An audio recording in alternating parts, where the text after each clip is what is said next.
Boa noite, pessoal. Começando mais um Traders Cast hoje com o nosso querido time aqui de contribuidores, o Kevin, o Marx e o Ulig. A gente vai debater um pouco de teses aí. Acho que o mercado deu uma boa, vamos dizer assim, pivotada recente, né? A gente vinha com uma visão um pouco, vamos dizer assim, cética com o mercado interno e por fim aí o mercado deu uma ajustada, tá? O que eu acho que não muda muito o objetivo das coisas aqui, já dando minha opinião. Mas o mercado não tem dinheiro infinito, né? Até o Marx estava falando isso agora há pouco. Hoje a gente tem um mercado muito seco, né? Então, para um ativo subir, geralmente o fluxo acaba saindo de outro lugar, né? O que acontece é que hoje, por exemplo, o gringo opera muito commodities, né? Então você vê commodities subindo e gringo opera muito pouco papel de interno, né? Então qualquer outflow aí em papel de interno, os papéis caem 5, 6, 7, 10%. Boa noite. Boa. Boa noite, pessoal. Boa noite, galera. O Ulig faz tempo que não participa, né, cara? A temática do dia vai ser light. Paz, e a última vez que eu participei do TCCast, Ele foi polêmico. Eu cravei o short em Casas Bahia, né? Então Será você vai que hoje eu vou cravar cravar hoje? outro? Deixar pro final, né? Claro. Tá. Vamos segurar, então. A gente segura as teses pro fim. Eu quero ver abrir short Pria. Quer abrir short Pria, eu quero meu respeito. Tem que carregar por um ano. Se der lucro, eu dobro o lucro. Eu cubro. É um Opa! desafio aí. Tá ficando bom. Vou analisar. Eu faço essa, hein? Eu dobro o lucro, mas se der É prejuízo, vai ter que então. dobrar o prejuízo. É uma putzinha. Boa. Gostei. Eu tô com uma apresentação aberta, inclusive, dessa empresa que eu vou falar, hein? Só que eu não vou apresentar. É de longa? É pra longa ou short? É longa. Ah, já sei. É a DASA. Ai, cara, por que se chamaram o Ulig? Já fala dela, vai, Ulig. Começa aí, vai, puxa ela. Não, assim, eu tenho um call short também, que na verdade tem bastante convicção aí de que vai cair esse papel. Mas vocês não querem começar falando um pouco de cenário antes, não? Já quer cair direto, focar em TC Cash? Vamos fazer um colchão primeiro. Depois a gente só vai dar um pros panorama mix. aí do cenário. Boa. Hoje foi um dia peculiar, né? Mas até abrir um pouquinho aí. Cara, o IMAT com certeza foi uma alta do ano. Sim, de cabeça aqui, eu nem tô olhando, mas subiu 275 IMAT, né? Quando eu falo IMAT, gente, é o setor de materiais básicos, né? Índice de materiais básicos. É onde está Vale, Suzano, CSN, Gerdau, Minas, etc. Esse setor, né? Esse índice, vocês podem observar que ele fez topo em 21 e desde então ele cai devagarzinho, né? Inclusive é até muito curioso, se vocês compararem o gráfico dele com a Vale, não é tão diferente, né? A Vale tem um peso bem grande ali, mas só mostra que, no fundo, as commodities têm caído devagar, né? Tem uns repiques no meio do caminho, mas no fim o mercado fez topo ali entre 21 e 22. Foi quando a gente teve o último... Foi um ciclo de alta de commodities, durou pouco. Foi no pós-Covid, né? Muita pressão de dinheiro, etc. E foi curioso, né? Porque o IMAT subiu quase 3, e é o que o Massa comentou, né? O dinheiro é finito. Entrou muito dinheiro no IMAT hoje. Não sei se pode ser o início de uma rotação, né? É sempre difícil cravar esses movimentos, mas esse dinheiro que entrou no IMAT saiu de algum lugar, né?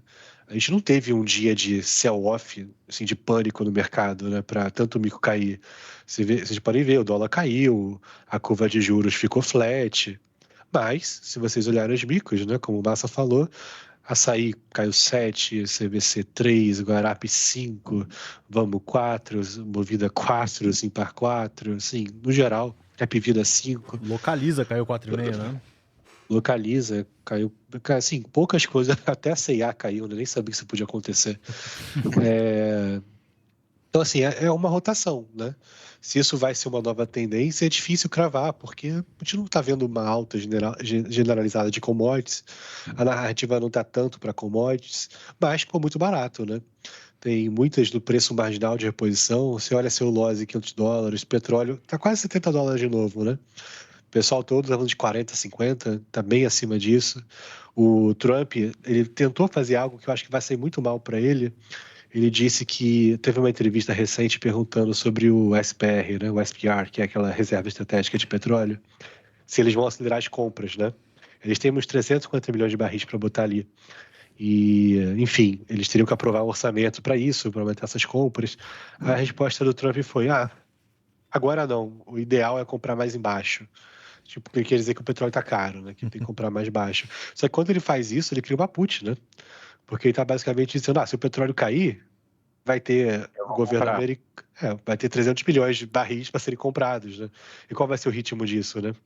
Que era um orçamento, acho que de 20 bilhões de dólares para recompor a reserva, é muita coisa. Então, acho que ele acabou criando um suporte aí no petróleo. Ninguém sabe que patamar é esse que ele viria a comprar, mas é interesse dele, né? Ele sempre se interessou muito para as reservas estratégicas. Ele que deixou a reserva em 800 milhões que o Biden usou em 22, na guerra da Rússia e Ucrânia. Naquela época, não sei se vocês vão lembrar, os Estados Unidos vendia 1 bilhão de barris por dia. Acho que o Márcio deve lembrar bem, que a gente acompanhou isso, né? Ficaram, acho que ficaram uns 150 dias, 120 dias, uma coisa assim, vendendo 1 milhão de barris por dia da reserva, né? Então, recompondo aos poucos. Mas assim, no geral, combates estão baratas, não tem um momento, mas vocês veem, saiu essa notícia da China, né? Que a China poderia reduzir a oferta de aço.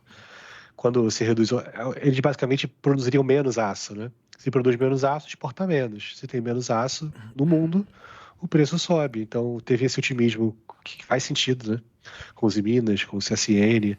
Se a margem dessas empresas melhora um pouquinho, elas voam, assim, botam o aço 20% acima do preço atual, o que elas vão gerar de caixa não é brincadeira, né? E os papéis estão, assim, os Minas 0,2 book, 0,25 book, empresa desalavancada, enfim. Esses setores estão baratos, é o que eu gosto, e não cabe, assim, menosprezar eles, né? E o último toque aí de passar a bola, a gente teve um rally de 6 meses, né, gente? Às vezes é chato, não é que tá pessimista, eu tô comprado pra caramba, né? Só que é uma carteira, pô, lobeta, né? Meio sem graça. Mas eu tô comprado. Só que eu não tô comprado naquelas coisas mais arriscadas, mais voláteis, mais ligadas a juros, mais ligadas ao otimismo interno. A gente teve um rally de 6 meses. A gente não pode menosprezar isso, né? Não é só pensar, agora é Tarcísio, aí você vai fazer um Ctrl-C, Ctrl-V, mas 6 meses de rally. Assim, não é tão trivial. Teve um gráfico que eu botei hoje no TC, depois eu vou postar ele de novo, que é o RP das utilities, né? Isso serve para várias coisas. RP é o Equity Risk Premium. É o quão atrativo está essa ação em relação aos juros. As utilities, né? Você fala de saneamento, energia elétrica, elas estão no pior nível de RP dos últimos 12 anos. Quer dizer que é o pior momento de assimetria, né, para você comprar uma empresa de utility. Fernando, mas se o juro for para 10, se o juro for para 10, vai subir bastante. O ponto é que, pro preço atual dessas empresas, vis-à-vis a curva, o mercado já está pagando na frente um fechamento maior. O que pode acontecer até dias como hoje. O dia foi tranquilo, a gente pode ver dias da curva fechando, mas o mercado, esses papéis caindo, né? Porque já pagou na frente. Boa. Cara, posso dar uma atualizada também, acho que mais Estados Unidos, que não tem como tirar da pauta, né? Hoje a gente teve um dado muito, muito ruim de ADP, né? E aí acho que volta um pouco aquela narrativa de Fed cortar, a economia, como que tá e etc. Então acho que uma atualização que é legal de trazer foi um ADP bem feio, né? Foi bem... acho que foi o último dado negativo que a gente teve foi em 23, se eu não estou enganado. E aí, quando você destrincha um pouco mais ali, você vai ver que corrobora muito com o que a gente viu de performance do mercado americano nos últimos meses, né? Basicamente, se você olha ali no ADP, os dados privados de empresas de maior capitalização, né, large caps, elas estão empregando. Então, ou seja, elas estão bem. Agora, se você pega ali dados de small caps, né, mid, small caps, principalmente small caps, ou seja, empresas de menor capitalização nos Estados Unidos, o pequeno empresário, é ele que está demitindo, né? E aí você tem esse dado pior. E isso corrobora muito com o que a gente tem visto nas bolsas dos Estados Unidos, né? Que pega Big Techs, em geral, o que está carregando o S&P, o que está carregando o mercado americano, são as empresas de maior capitalização, né? São as large caps. Enquanto você vê o Russell 2000 praticamente largado, né? Nesses últimos meses, o Russell basicamente não subiu.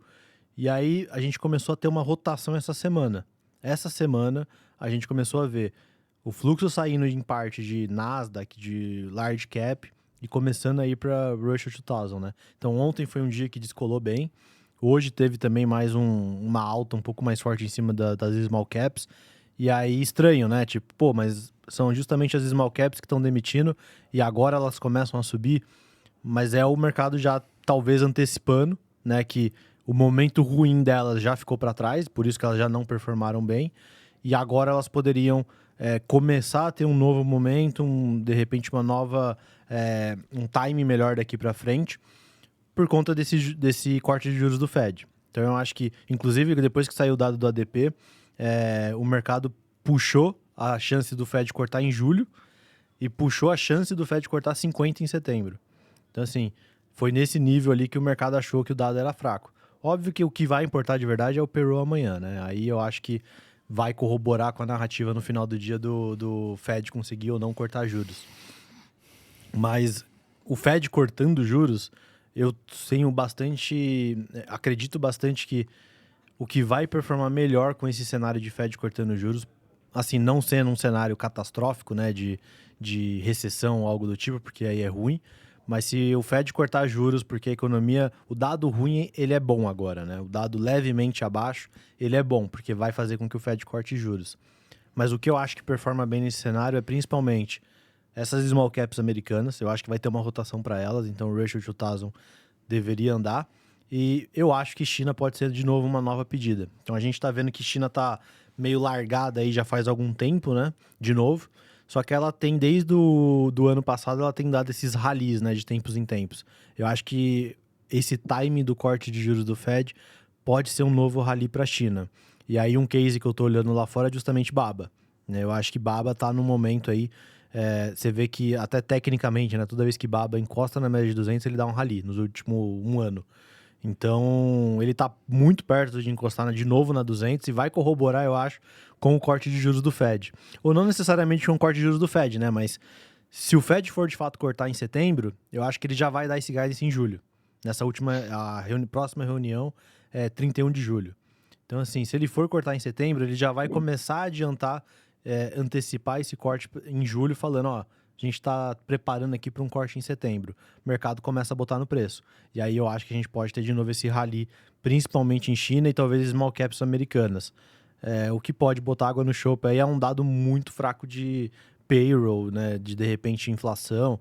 A gente ainda vai ter alguns dados aqui até setembro, então esses dados poderiam botar uma água no chope aqui do Fed, do mercado. Mas, enfim, eu acho que é esse cenário que a gente está caminhando aqui no curto prazo.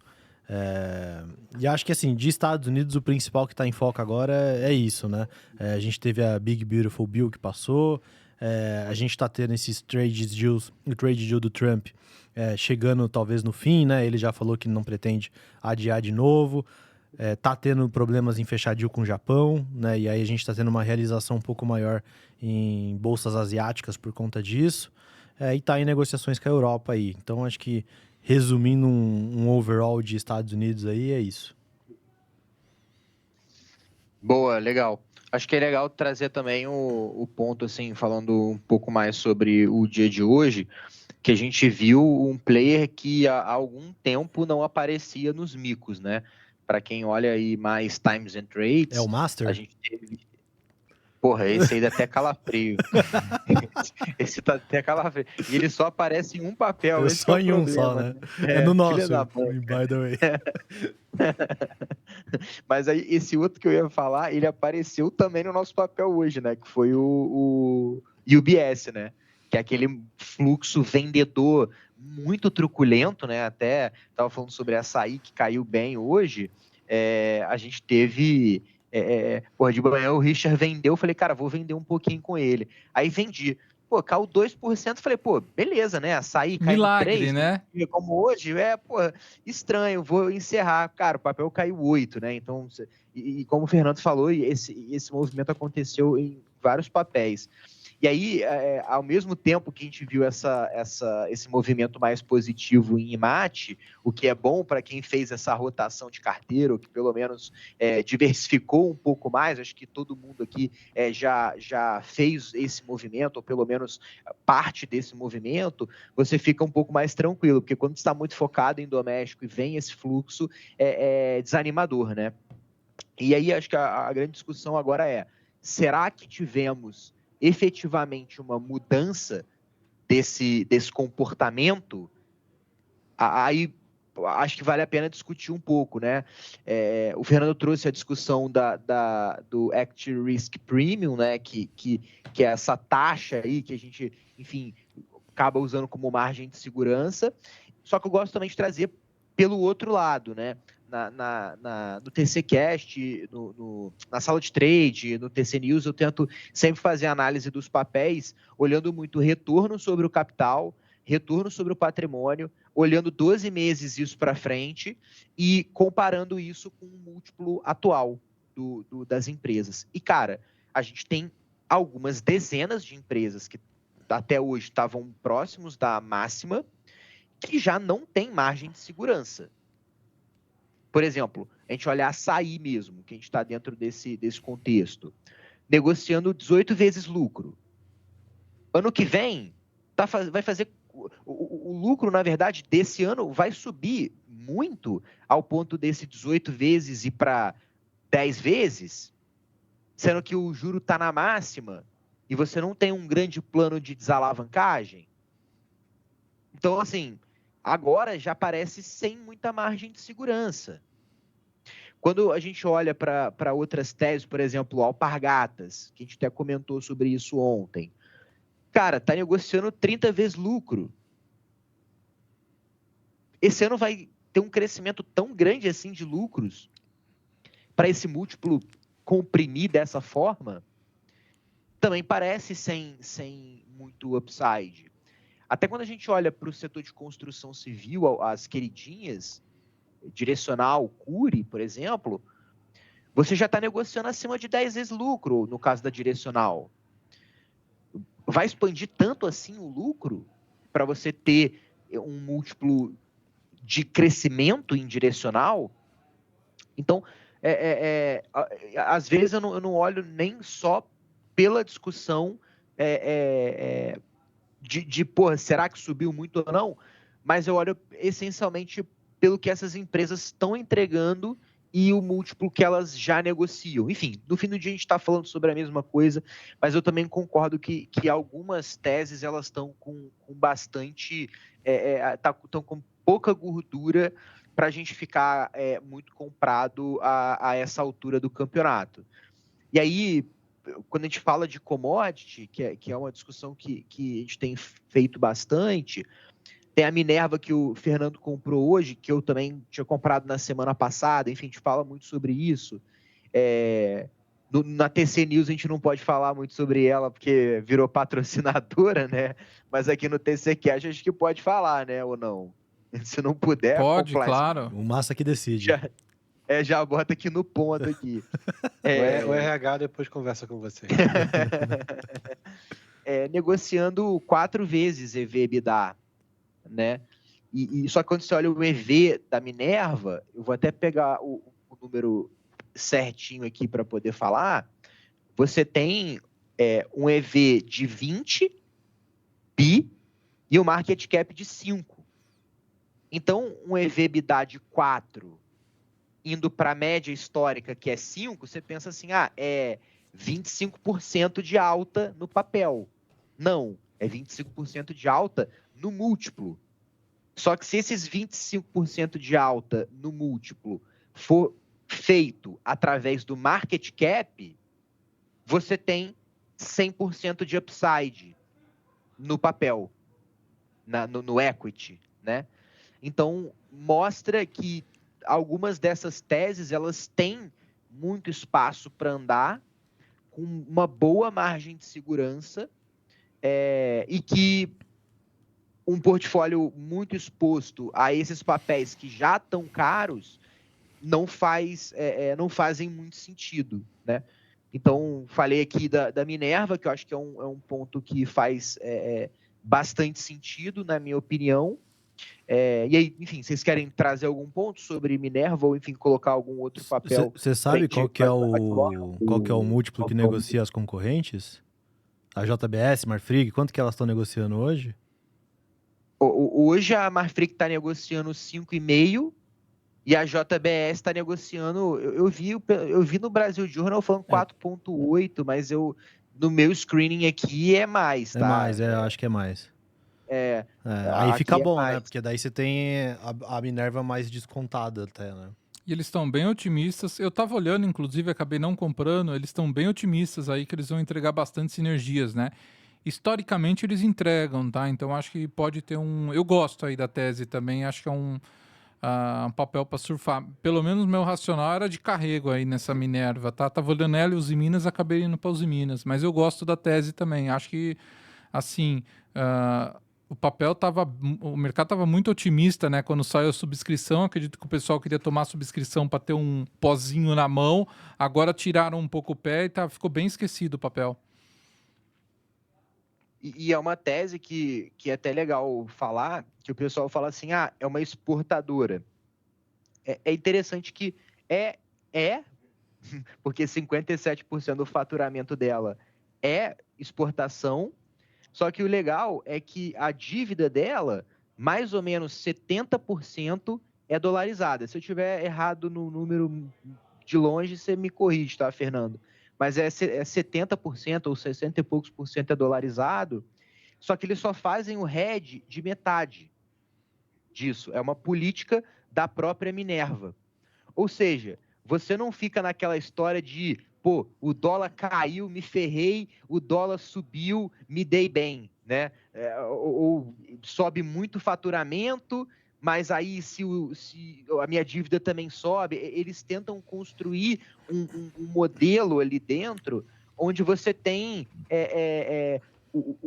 o operacional da Minerva, ele faz muito sentido, muito mais do que o próprio câmbio. Isso é o tipo de coisa que eu acho bastante legal na tese. E quando você adiciona o fator arbitragem, que a Minerva tem, não vou dizer todos os mercados abertos, mas ela tem em todos os continentes mercados abertos, ela consegue vender naqueles que o preço está melhor, então ela repassa bem o ciclo mais negativo, com o preço de boi mais caro para ela, e consegue manter a margem equilibrada ao longo dos anos. E aí, agora, a gente ainda está num vento de cauda, tanto Estados Unidos quanto China, que são o principal destino de exportação da Minerva, com demanda muito grande, enquanto no Brasil você tem baixa disponibilidade também de carne. Então, ela, enfim, está num bom momento operacional. Por isso que eu acho que, enfim, é uma boa tese. E aí, só para completar o ponto aqui que é legal, você tem a BIF 11, para quem gosta de ter uma exposição grande, né? Você pode comprar uma opção com vencimento para 3 anos, que aí é a subscrição BIF 11, com strike 5,20. Então, cara, quero montar uma posição gigantesca em Minerva, mas eu não quero botar tanto dinheiro. Você paga ali 1,50 e consegue carregar essa operação aí por 3 anos. Então, acho que é uma tese legal aí de trazer. Boa, ainda ensinou a alavancar ainda. Pacote completo. Ela é interessante. Eu penso muito no momento operacional. Desculpa. Eu penso muito no momento operacional que ela tá de curto prazo. O técnico tá legal. Não é minha tese favorita, tá? De assimetria, porque realmente a alavancagem é meio alta. A alavancagem não reduz tanto. E assim, você fica naquele limite, né? Tudo bem, tá um pouco abaixo do histórico, mas é difícil cravar o momento do ciclo, né? Melhorou recentemente. A margem subiu, isso deve aparecer no balanço, apareceu um pouco no último, mas é difícil cravar se o ciclo virou, né? Mas o que eu acho que traz uma ancoragem legal é que não é par, né? Porque é outro setor. A Marfrig e a JBS andaram pra caramba. Elas são ligadas, elas têm ave ali no meio, ave que puxou muito, né? A Minerva não tem ave, só que a ave voltou a piorar um pouco, né? Você olha a BRF aí no ano, tá caindo pra caramba. E quando você faz o relativo dos múltiplos, né? Você pode começar a pensar, essa aqui tá tomando momento agora. Será que faz sentido ela ficar com um múltiplo tão diferente dos pares dela, que não estão voando mais, vamos combinar? Então, é interessante, sim. Não é o case que me deixa mais tranquilo de assimetria, mas eu acho que se encaixar esse momento operacional, né, pode ter um upside bem relevante. A XP colocou como top pick, né? Na semana passada. É interessante. Eu olhei o relatório deles e achei bem ruim, né? Não fala muito de momento, assim, é mais... Foi bem simples o relatório, né? Eles alongaram um pouco, eu acho que foi muito quanto do relativo, né? Não foi aquela coisa, top pick porque tá de graça, tá voando. É basicamente, as outras estão meio caras, a Minerva não tá cara e tá melhorando. E o interessante dela, isso pode ser pro bom ou pro mal, é que ela também pega esse play de juros, né? Diferente de outras exportadoras que meio que tanto faz os juros, né? Se olha uma Prio, tanto faz os juros. Se olha uma Vale, tanto faz os juros. Para a Minerva, os juros mais baixos é importante. Então, se esse momento, né, de antecipar corte no Brasil, tomar atração, pode ser um papel que também surfe com isso, né? Apesar de não ser uma empresa cíclica doméstica, né, por assim dizer. Boa. Boa. E aí, falo eu ou falo tu de Light, Ulig? Pô, pode falar. Cara, não, quem vai falar sou eu, cara. Eu fiquei 14 horas sem luz contra essa empresa ontem. Por isso caiu 8 hoje, né? Não é pra comprar isso não, cara. Foi você Nada que de derrubou, financiar né? esse negócio. Você tá operando no Master, ô Fernando? Vou passar a operar, desculpa aí, TC, mas tem que socar essa light agora, brincadeira. Complicado. Não, então vai lá, eu falo um pouco dela aqui, porque, cara, acho que é a tese que eu mais estou empolgado, apesar da queda de hoje ter doído, é a tese que eu mais estou empolgado aí para curto, médio prazo, né? Acho que olhando para esse ano ainda, que eu corroboro bastante com a visão do Marx, acho que todo mundo aqui na mesa, né? A gente teve um rally grande em Brasil, né, nesses últimos 6 meses. É difícil pensar que, pô, você pode botar isso para mais 6 meses daqui para frente. Ah, mas vai ter eleição, beleza. De novo, já teve um rally grande, né? Então, pensando que a gente é um momento, talvez, de ficar um pouco mais na defensiva, você vê que, acho que em geral, o pessoal tá um pouco mais, ou com caixa, ou com ativos um pouco mais low beta. A Light é uma que eu acho que tem muito, muito momento e muito trigger, muito gatilho para esse segundo semestre do ano. E é por isso que eu gosto muito do papel agora, nesse momento. E aí, vamos lá, né? O que tem aqui para acontecer?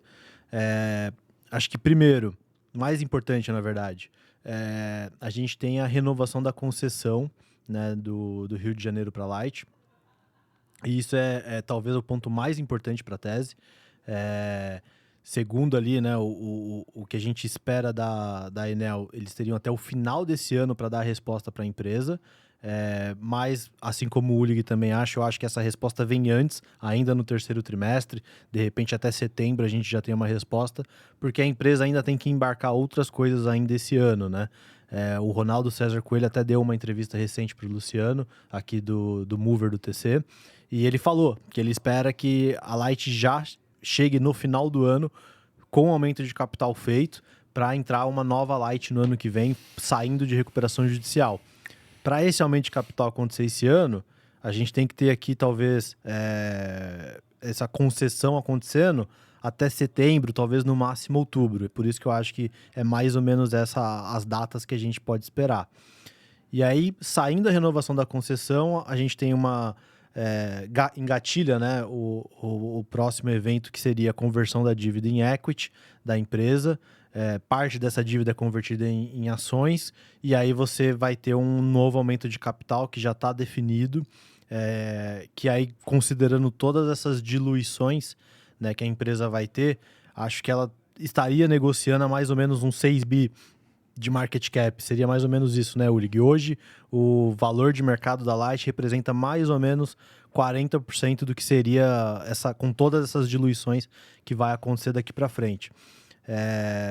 Então, assim, seria mais ou menos isso. E aí, a Light é uma empresa que negociou, né, historicamente, a um múltiplo mais baixo que os pares, né?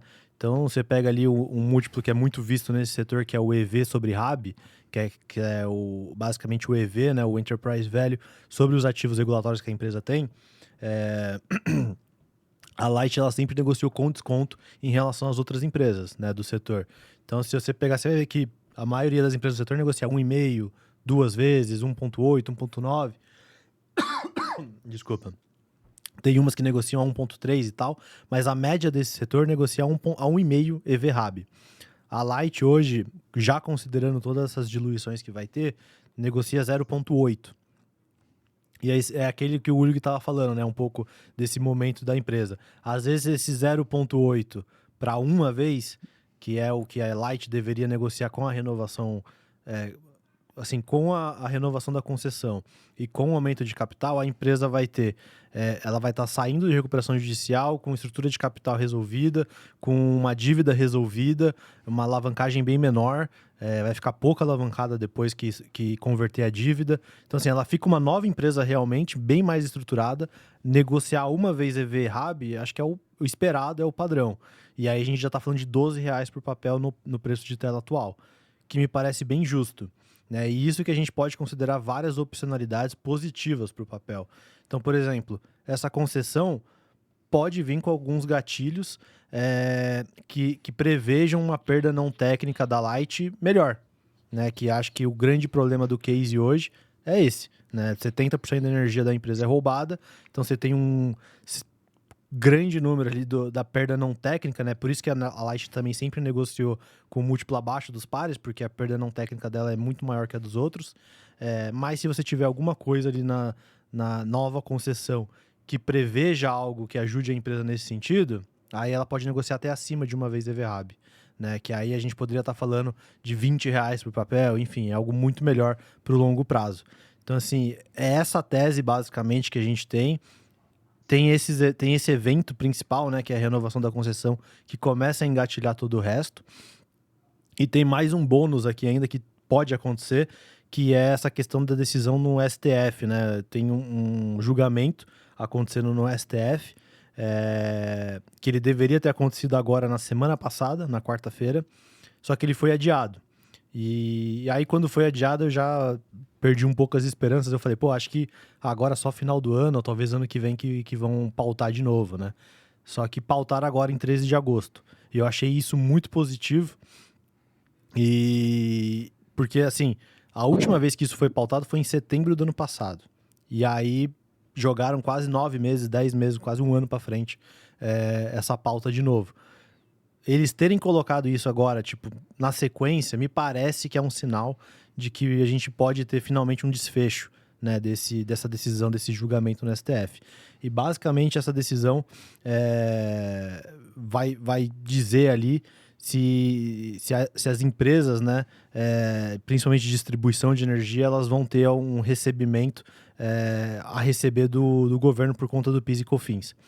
E você pega ali em geral, né, as empresas, esse lucro a mais que elas obteriam não é tão relevante para a maioria das empresas do setor. Então você pega ali 3% do market cap, 5%, 8% quando é muito. Para a Light, isso é 1/3 do market cap. Então é 2 bi que a Light receberia no melhor dos termos ali, né, que é a tese de 10 anos, que é o que a gente está tentando defender aqui. A empresa receberia 2 bi a mais de lucro, que é 1/3 do market cap já full diluído, né? Então, já considerando todas as diluições que tem acontecido. Então, assim, é mais um bônus aqui que seria uma porrada bem grande pro papel.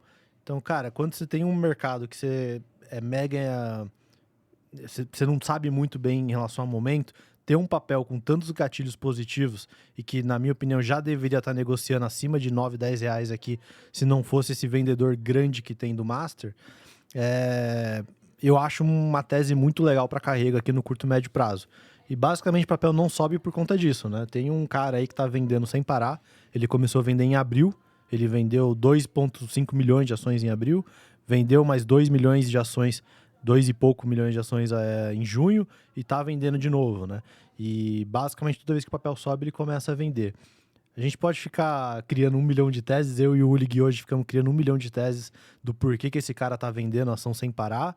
É um player grande do Master, já vendeu 2% da empresa só esse ano, né? Então não é qualquer um, é um player relevante. A gente tem 1 milhão de teses de porquê que ele tá vendendo, mas na conclusão que a gente tem, isso não muda nada na tese de longo prazo, né? Basicamente é um fluxo contra que tem aqui no curto prazo, que no momento que parar a gente vai ver o papel porrando, na minha opinião. Ontem, que foi o único dia que ele não vendeu, o papel subiu quase 10. Então assim, eu acho que em algum momento ele vai parar aqui no curto prazo, e no momento que ele parar, papel tem tudo para andar rápido. E tem um negócio legal, até dentro desse aumento de capital aí, só para também não estender muito na tese, tipo, vocês sabem, eu tô acompanhando a tese desde 2023, então tem 1 milhão de detalhes, é um trade político, né? Você tem muita coisa para acontecer ali, até o Kevin comentou, na verdade 2 pontos, né? O Kevin comentou sobre a renovação da concessão com um tratamento diferenciado de áreas de risco, isso é 100% de certeza que vai ter, tá? Não é uma hipótese, é 100% de certeza que vai ter.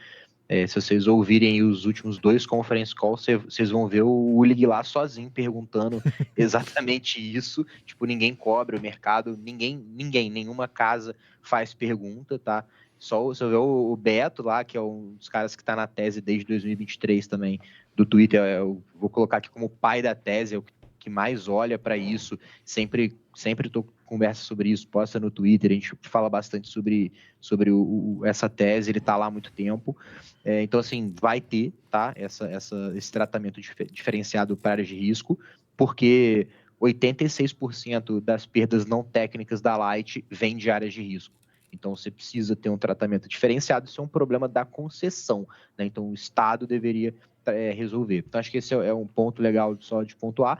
E o segundo é o aumento de capital que vai ser feito na verdade, são 2 coisas, né? É a conversão das debêntures, dos debenturistas em ações, que isso vai acontecer a 4,9, é o preço de conversão deles, 2,2 bi de reais, e você tem 1,5 bi de aumento de capital privado, que são dos acionistas, né, do equity, que vão colocar essa grana, sendo que 1 bi é do acionista âncora, que é o Tanuri, tá?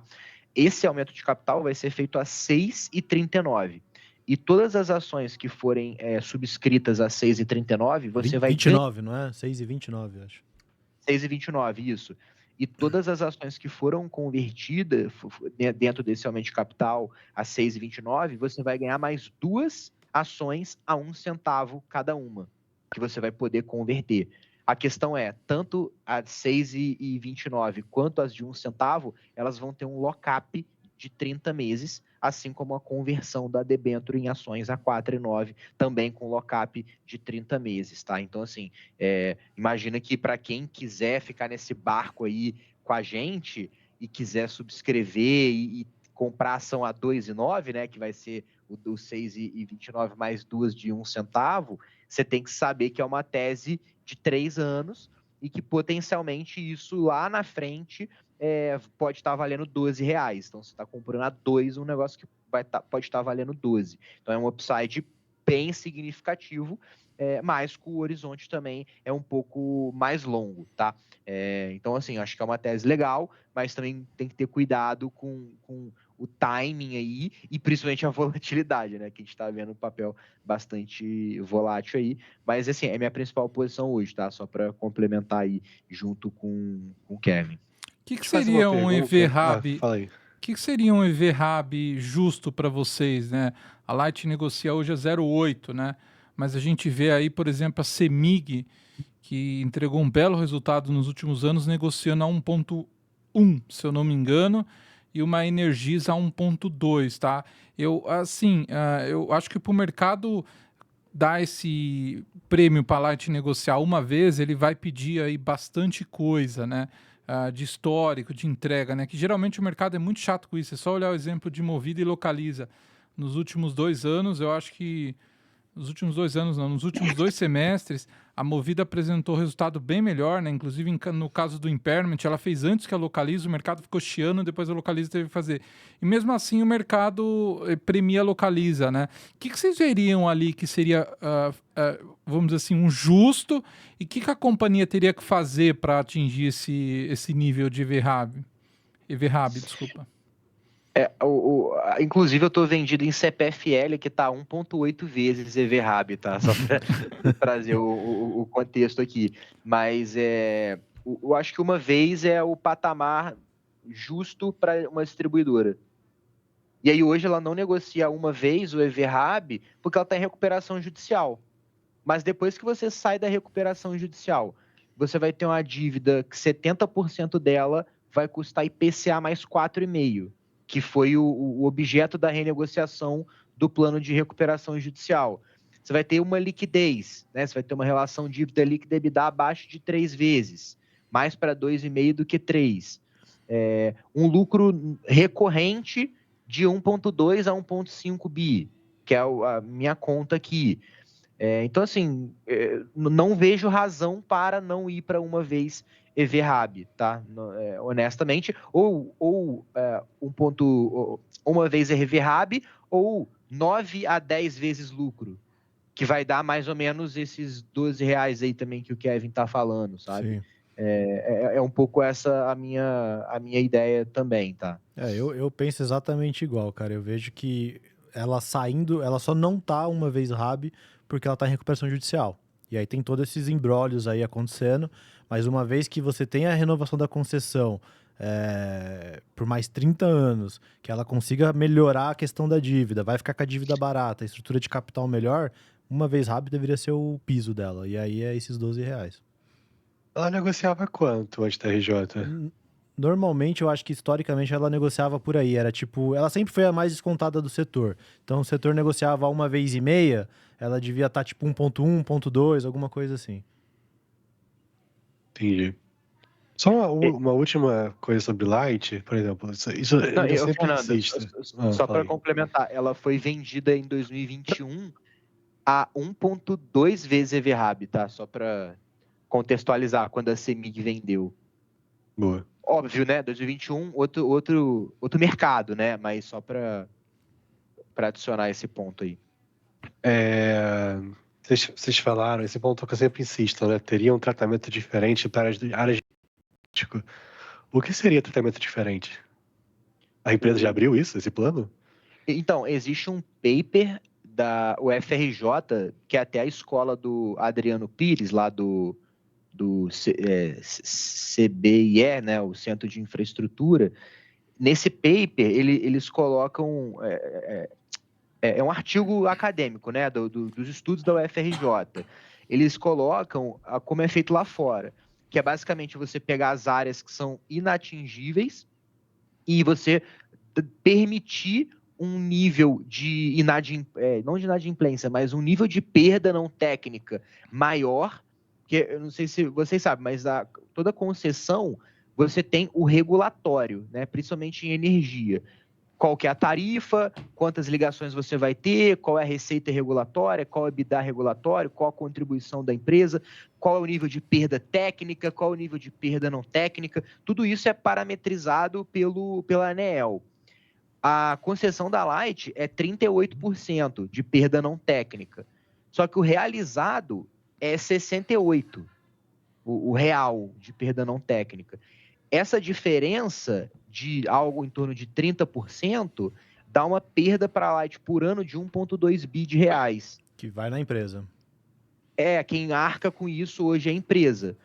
O tratamento diferenciado seria você tolerar um nível de perda não técnica geral na concessão, então falar assim, o nível de perda não técnica pode ser 50%, isso não tratando a área de risco, ou você poderia falar, na área de risco, você é tolerável X de perda não técnica, 60%, 70% em área perda não técnica.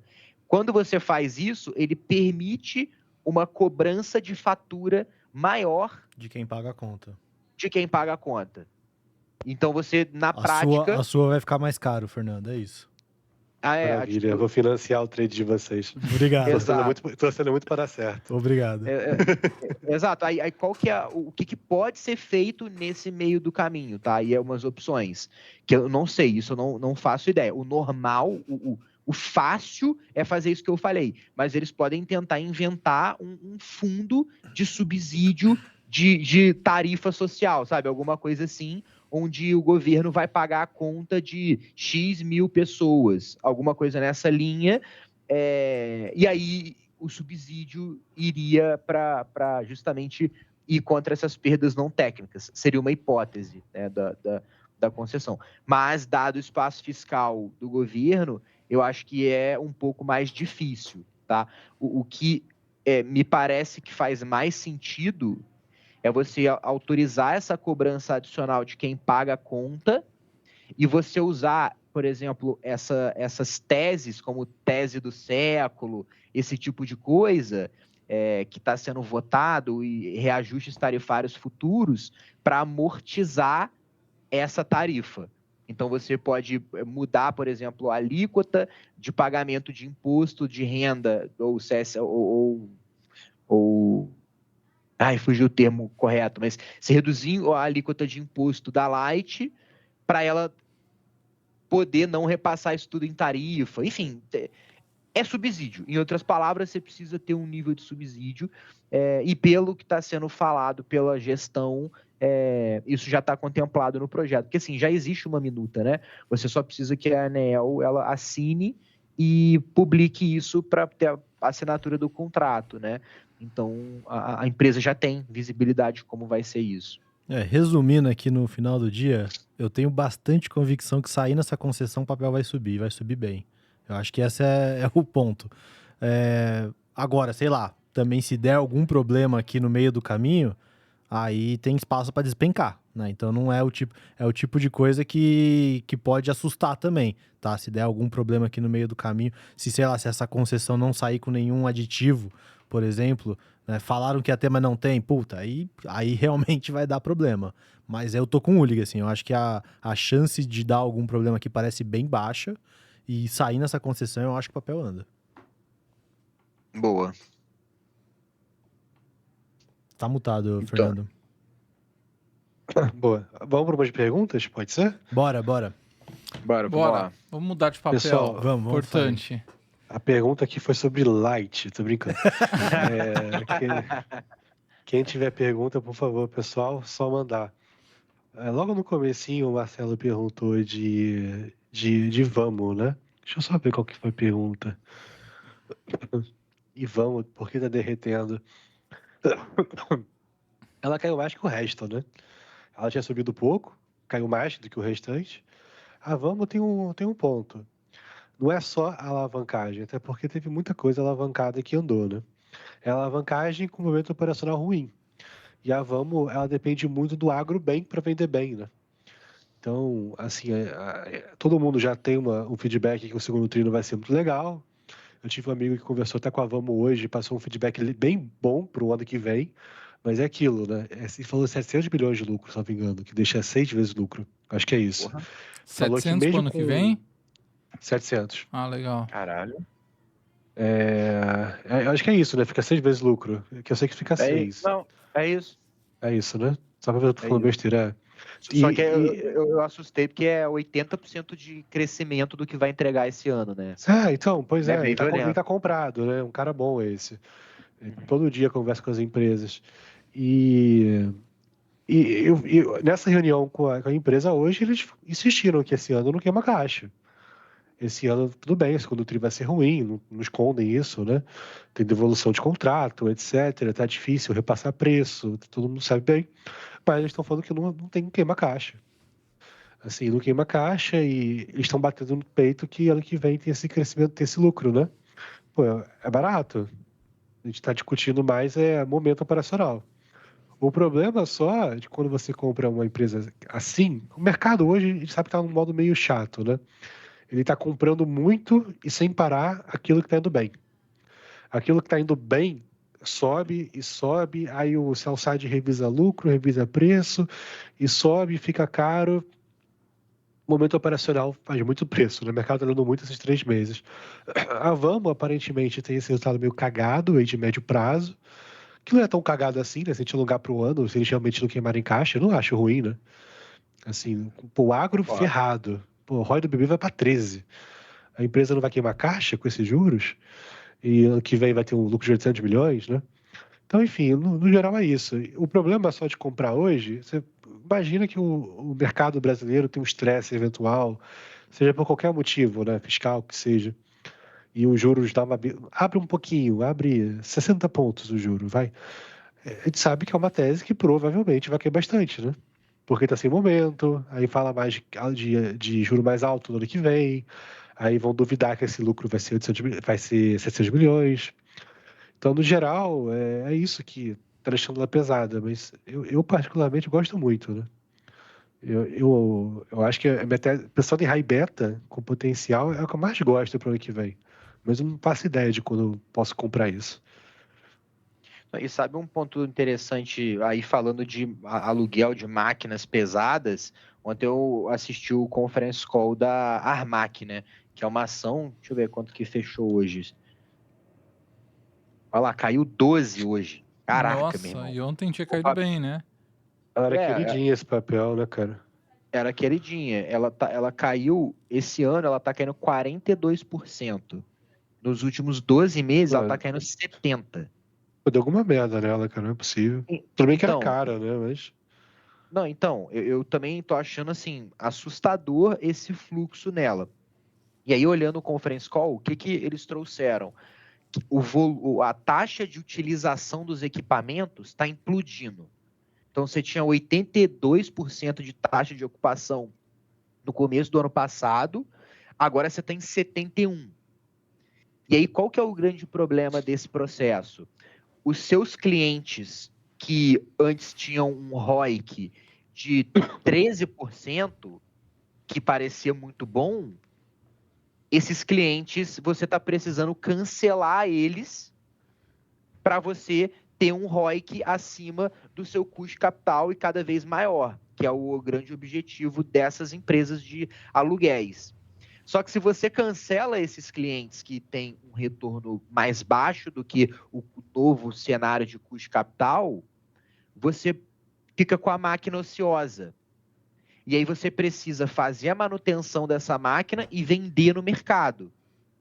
Só que se a Vamos também está fazendo a mesma coisa e a Mills também está fazendo a mesma coisa, porque muita gente entrou nesse segmento nos últimos 3 anos, quem que vai comprar essas máquinas com um bom yield? Então, a gente começa a ver nessas empresas a taxa de juros impactando de maneira violenta os negócios. Aí, no caso da Armac, a gente tem 2,5 vezes dívida líquida EBITDA. A Vamos, você sabe quanto tá, Fernando? 3,5? Acho que tá 3,6, 3,7. Porra. Então, assim, uma alavancagem, porra, bem maior. E aí, por último, você olha para Mills a 1,4 dívida líquida EBITDA, o que é bem mais baixo. Naturalmente, ela está na máxima do ano, ou seja, ela está com estrutura de capital muito melhor. E hoje saiu a compra de 150 milhões que ela comprou de maquinário e contratos de uma empresa da Caterpillar que montou aluguel de máquinas também. Ou seja, quem se alavancou muito nesse processo sofre, se machuca, fica com mais dificuldade de poder repassar preço e sendo obrigado a cancelar contrato. E aí o jogo ele passa a ser quem consegue preservar mais caixa com o melhor yield. Talvez no caso de Vamos, aí para discussão, ela ter caminhões também no negócio ajude ela nesse processo, né? A Armac e Mills é máquina, né? Linha amarela, linha pesada, enfim, não tem caminhões pelo que eu entendo. Talvez tenha caminhões, mas não é o core business, né? É para atender um determinado cliente, eles acabam montando.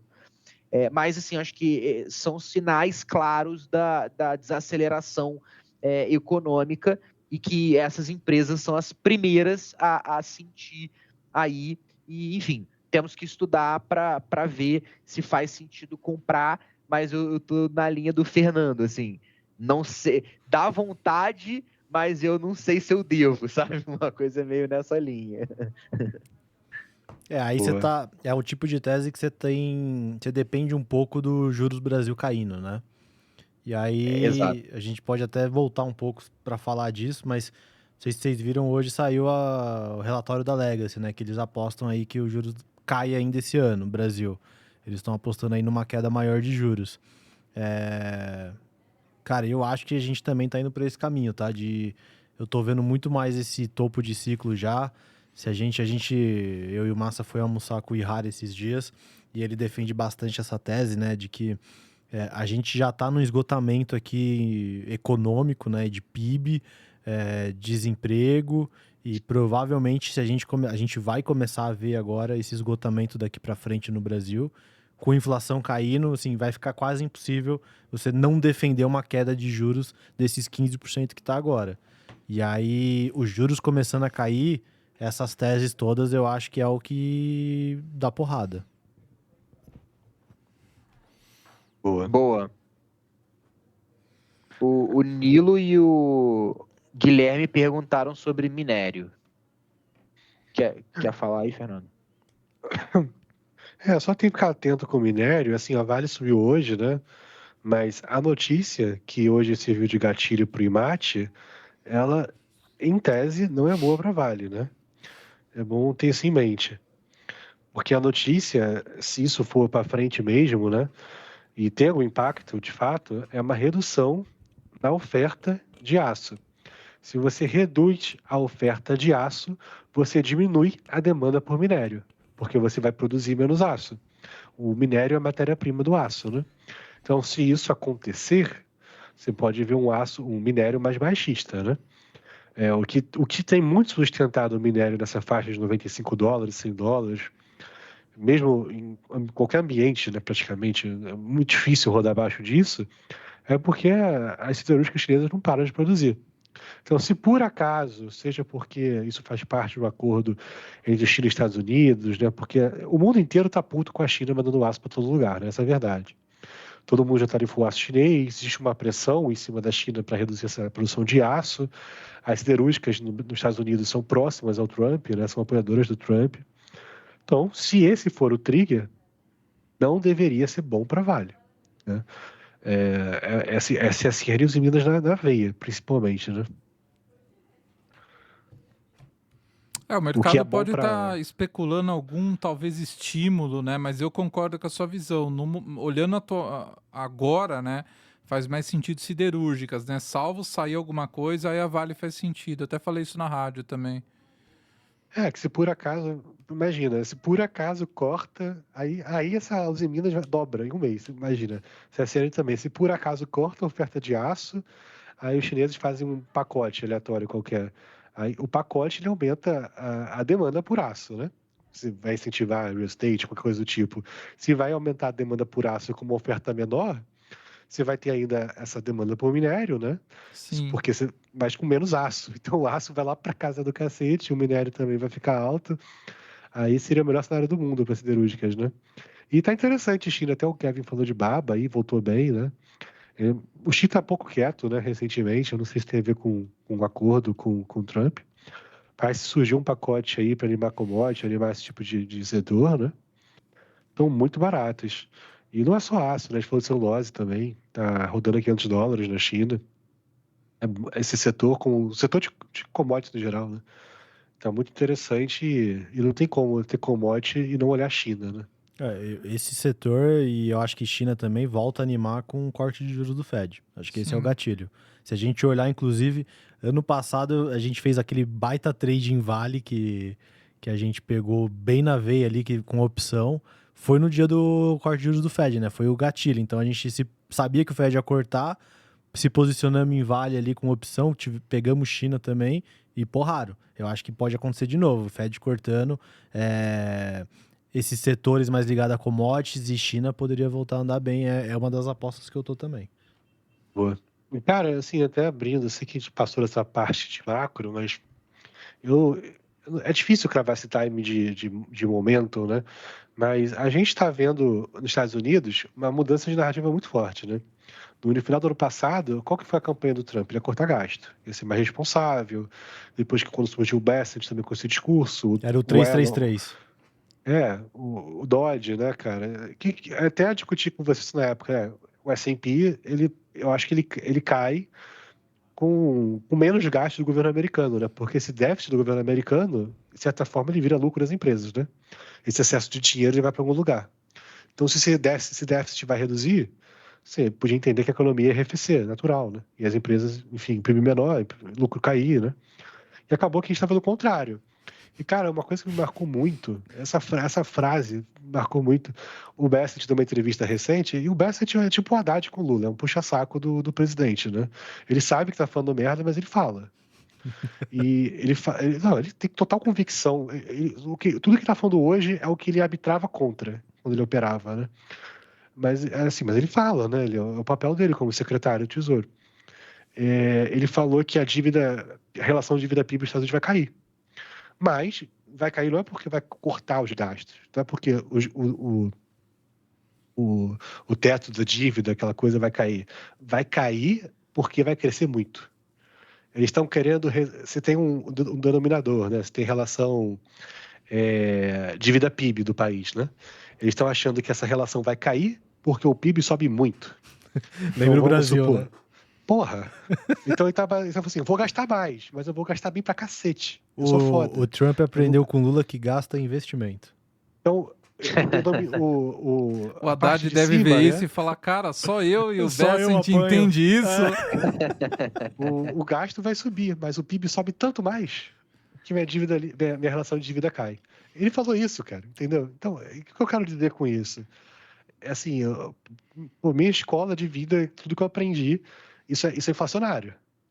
E tem um detalhe, você tem o Trump. O Trump é um cara mega intervencionista. Ele não é liberal. Ele vê petróleo subindo, ele grita, ele manda o OPEC subir produção, ele não gosta, ele vê que o ovo tá caro, ele vai ferrar com a vida do produtor de ovo. Ele fica incomodado, ele quer a inflação baixa, ele quer às vezes que a oferta suba, ele quer que o preço fique controlado, obviamente sem marcar preço, ele quer que o juro caia na marra, né? Ele mandou uma carta ali pro Powell. Então, cara, você tem controle de preço, que não é sustentável. Você tem um juro que provavelmente vai cair, potencialmente vai cair. Se vocês olharem aquele indicador Truflation, que quase sempre marca que vai cair infinito a inflação, o Truflation já repicou. É praticamente impossível essa inflação não piorar um pouco. E você vai ter mais gastos. Cara, é altamente inflacionário. É um mini Covid que está acontecendo. E o que o Trump está fazendo, quando ele tenta segurar commodities, né? Segurar essa inflação um pouco com mais oferta, que é forçado, né? Porque a mais oferta vem quando o produtor quer expandir, né? Você está fazendo um QI meio disfarçado, né? E você vai juntar isso com mais corte do Fed, se o JP cortar, mais estímulo. Mas S&P não cai, é uma maravilha, né? Assim, não sei até onde vai. Para S&P é ótimo, para o ouro é ótimo, para Bitcoin é ótimo. Mas commodity vai subir, cara. É praticamente inviável não subir, né? Você está criando um budget inflacionário.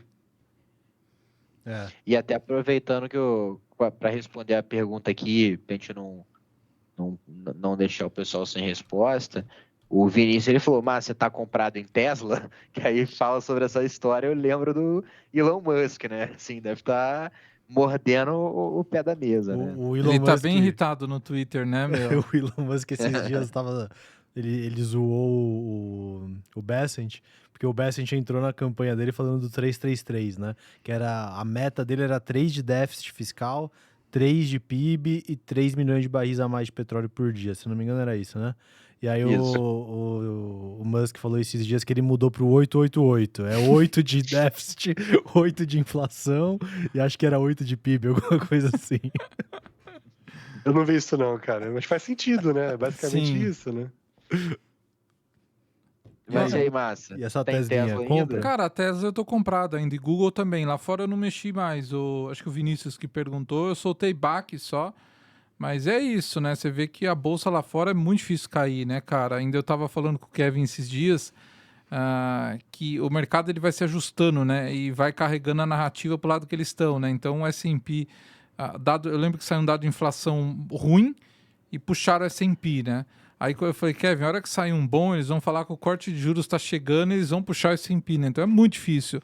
Mas eu acho que, assim, a Tesla, ela tem um ano muito interessante esse ano, né? O Robotaxi tá aí, tá fazendo e o Tesla autônomo também tá fazendo um sucesso, né? Assim, o Elon, ele pensa alguns anos à frente, né? Não é à toa que ele tá muito preocupado com o déficit, tá? Ele sabe que uma hora vai explodir e o cara tá mega exposto com um patrimônio em várias empresas, ele sabe que uma hora vai sobrar para ele também, né? Por isso que ele tá muito crítico com isso.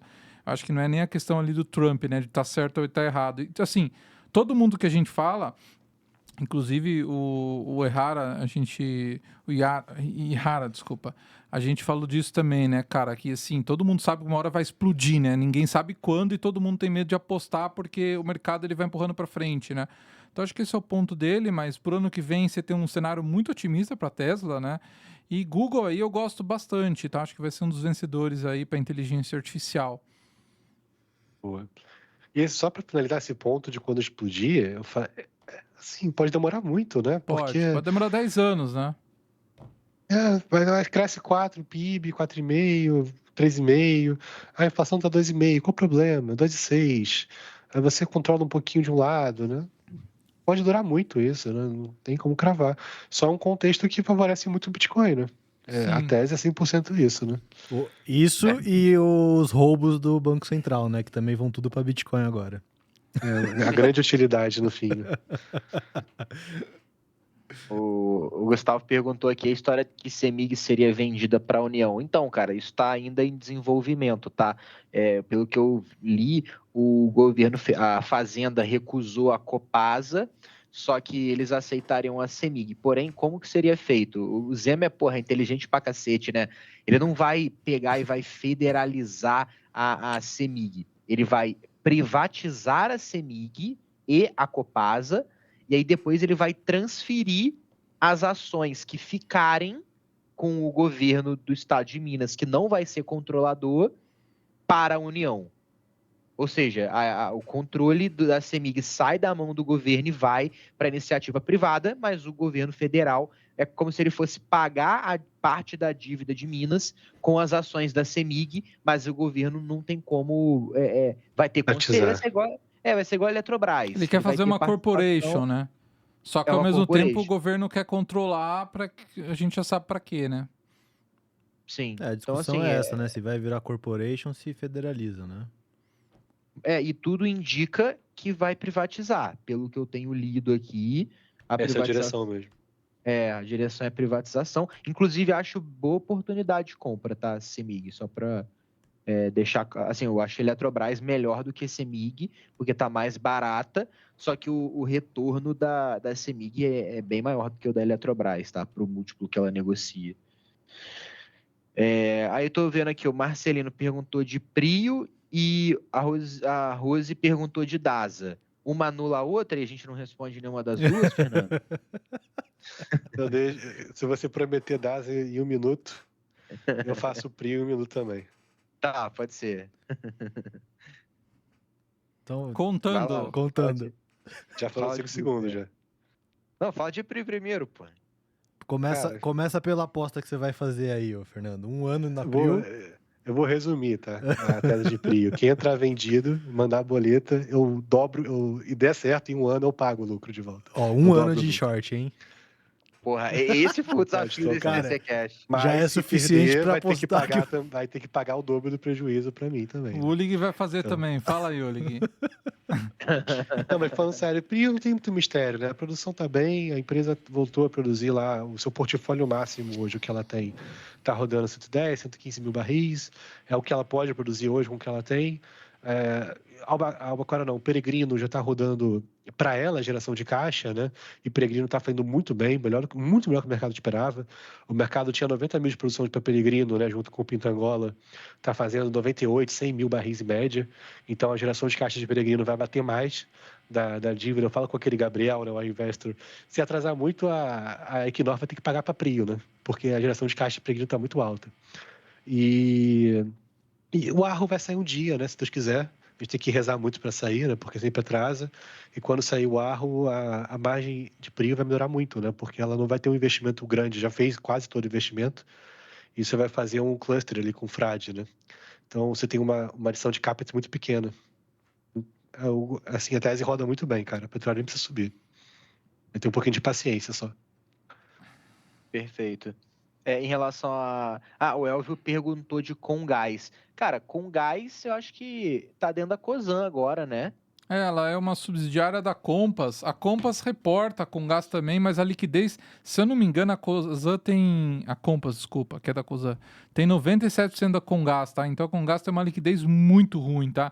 Eu acho que, inclusive, é um play ruim para você se posicionar, porque o que acontece, né? Quando você tem um dia muito agressivo, que você precisa, talvez, vender posição, sei lá, um Joesley Day da vida, que a gente nunca sabe quando é o próximo, mas quando é o próximo a gente precisa fazer alguma coisa. Esses papéis ficam sem liquidez, né? Aí você não consegue se mexer. Então eu não sou muito fã, não, tá? Apesar de eu achar a empresa muito redonda, a liquidez pega, né? Boa. Em relação a DASA, a gente tem 2 pontos, tá, Rose? O primeiro, entrem no grupo de DASA que a gente criou aqui no TC, só digitar DASA lá na busca e entrar.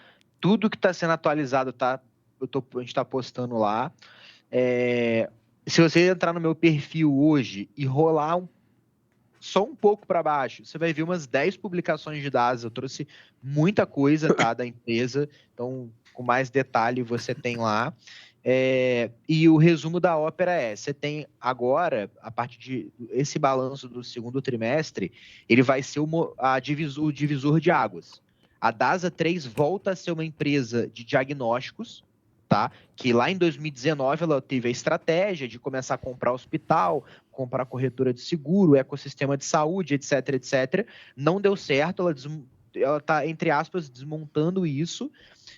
Vendeu a DASA Empresas, fez a joint venture com a Rede Américas, e aí essa joint venture agora, que tem 25 hospitais, a DASA colocou 3,5 bi de dívida lá, e ela vai ter 50% desse negócio. Só que como ela não é mais a controladora, isso não vai mais transitar lá no DRE dela. Ele só vai apropriar esse resultado via equivalência patrimonial. Então, toda vez que tiver um ajuste no valor dessa empresa, entra como lucro. Toda vez que tiver uma reavaliação para baixo, entra como prejuízo. Resumidamente, é isso. E a DASA, agora como rede de uma clínica, né, rede de diagnósticos, vai estar negociando, vai estar com uma dívida líquida um pouco acima de 3 vezes, dívida líquida EBITDA, só que é uma empresa que tem uma margem bruta de quase 40%, tá, 37 o último trimestre. Isso vai favorecer a geração de caixa da empresa para ela desalavancar. Esse negócio todo hoje vale 20% do EV, que é a mesma discussão de Minerva. Só que à medida que ela for desalavancando, ela vai pagando a dívida líquida e o market cap dela vai subindo. Somado a isso, quando o mercado começar a enxergar, ele vai pensar em uma expansão de múltiplo, que hoje está em 4 em alguma coisa, 4,3, só que, porra, você tem a Fleury negociando a 5, você tem Cora a 8, você tem Cora a 8, você tem Mater Dei a 5,5, você tem, a maioria das empresas, um múltiplo muito maior. Então, acho que ela tem expansão de múltiplo aí e tem melhora de rentabilidade que, consequentemente, vai reduzir a dívida líquida. Na minha cabeça, acho que DASA tem espaço para dobrar, tá? Sendo tranquilo, espaço para dobrar, mas tem pouca liquidez, então é ruim de ficar com uma posição muito grande, tá? Eu gosto bastante da tese, vocês sabem também, é outra que desde 2023 eu tá no radar, já comprei, já vendi, sempre tô olhando, eu acho que agora é o ponto de virada, tá? Eu acho que é daqui os resultados eles só vão melhorar, e por isso que eu tô comprado. 1 minuto e 30. Boa. Eu comprei um pouco aí Pô, também. Eu acho pareceu que... meia hora isso, cara. Não passava o tempo. Boa, eu comprei um pouco aí também. Acho que é uma tese, assim, dá para ter um pouco. Acho que a empresa, ela vem entregando, assim, os últimos trimestres foram muito difíceis, né? Ela entregou resultado ruim, a família aportou. Para vocês terem ideia, a companhia vale hoje 1,5 bi, né? E a família aportou 1,5 bi ano passado, que até a gente pegou um trade aí na DASA. E acho que dá para ter um pouco. O risco que eu vejo ali é da companhia piorar e ter mais aumento de capital. Aí é aquela diluição chata, tá? Mas até saiu uma matéria do CEO ontem, né? Falando que eles descartam aumento de capital. Então acho que dá para ter um pouquinho. Aí eu gosto também. Acho que é aquele papel aí que se encaixa Aquisição, o cenário. alguém pode fazer ou não? Eu acho que é difícil a família aceitar, tá? Mas Eles não acho aceitam. que... a família tem 80% da companhia, tem mais uns fundos lá que tem mais 10%, sobrou 10% no mercado. Boa. Isso aí. Acho que é isso então, galera. Boa, fechamos. Tem mais pergunta, mas eu vou pular aqui para uma do Lucas Paes, só para a gente fechar. Boa, Como estão de caixa, turma? Cara, eu devo ter 3. boa. Cara, eu tenho 20% de caixa aqui, mas minha carteira é muito low beta, né? Então isso também importa muito, né? Às vezes o cara tá com até muito caixa, mas a carteira tá mega volátil, mega arriscada. Então, apesar de estar com 20 de caixa só, eu considero que eu mal tô comprado, né? O risco tá muito baixo. Cara, eu comprei os em Minas hoje, caiu um pouco, deve estar com uns 35, 33 por aí, tá? Eu tô com a cabeça aí um pouco, eu venho falando para vocês, um pouco mais cético aí, acho que assim, porque a gente olha, né, o mercado engana, né, se olha, bateu eu lembro que bateu R$ 5 recente, até eu recebi um post, né, simulando um cenário para 26, aí se olhava e falava, legal, tá barato, só que tem que tudo dar certo para tá barata, né, e o mercado nem piorou, o mercado deve estar 0,70%, 1% do all-time high, vamos cair 20%, né, então o mercado engana. Eu acho que se tiver uma pressão, esses papéis caem mais, tá? Então por isso que eu tô com caixa maior. Mas assim, o mercado, na minha opinião, tá muito bem, tá? Posso estar com a cabeça errada aí de estar com caixa. E assim, uma Selic de 15, ela te premia um rendimento muito bom, tá? Então às vezes você ficar com caixa e o mercado continuar subindo faz parte do jogo também, tá? Até porque eu tenho outras posições compradas. Mas eu devo seguir com esse caixa. A não ser que o mercado dê uma pressão aí eu compro alguma coisa. Acho que a Uzi Minas é um belo exemplo, né? O papel estava R$ 5, a bolsa subiu, o papel veio para 4, né? E deu chance de entrar aí a 4,17, acho que eu comprei. Eu tô com metade também em caixa. É que, assim, eu tenho uma posição aqui Brasil, eu tenho uma carteira lá fora também, né? Que é uma parte relevante do patrimônio também. Lá fora eu tenho basicamente uma posição pequena em PagSeguro, que é uma posição do Brasil, mas eu tenho a ação fora, né? E eu tenho uns 2 miquinhos ali de small cap lá fora também. O resto lá é tudo caixa, que eu tô basicamente esperando esse timing para comprar baba, né? Eu acho que o trade lá esse caixa lá de fora vai ser tudo para China. E aqui no Brasil, basicamente metade aí é caixa. A única posição que eu tenho hoje é light, aqui. E tô com uns shorts aí que eu já tô zerando também em construtoras. Boa. Então fechamos, pessoal. É isso, abraço. pessoal. Lembrando que quem é PES aqui pode mandar mensagem para os contribuidores, para o Marcos, para o Kevin, para o Ulig, para mim, que a gente vai conversando, trocando ideia. Hoje é o último dia aí para quem se tornou founder, né? Acho que agora não dá mais para tornar founder, porque o cara teria que ativar a conta. A gente não vai estender esse prazo, tá? Então acabou hoje. E assim, quem é founder recebeu lá o badge, vai participar do conselho aqui da Traders, né? Que a gente vai marcar, que vai ser o Albuquerque e outros diretores do TC, para a gente trocar ideia, falar de feedbacks. E quem tiver aí qualquer dúvida, que nem eu falei, pode falar com a gente. E a gente entra num trimestre muito legal aí, que a gente vai soltar umas novidades no TC, mas a gente não vai antecipar aqui, só para deixar vocês ansiosos. Um abraço, pessoal, boa noite. Obrigado, Kevin, Marcos e Ulig. Valeu, pessoal. Valeu, gente. Obrigado. Valeu, pessoal. Um abraço. Um abraço.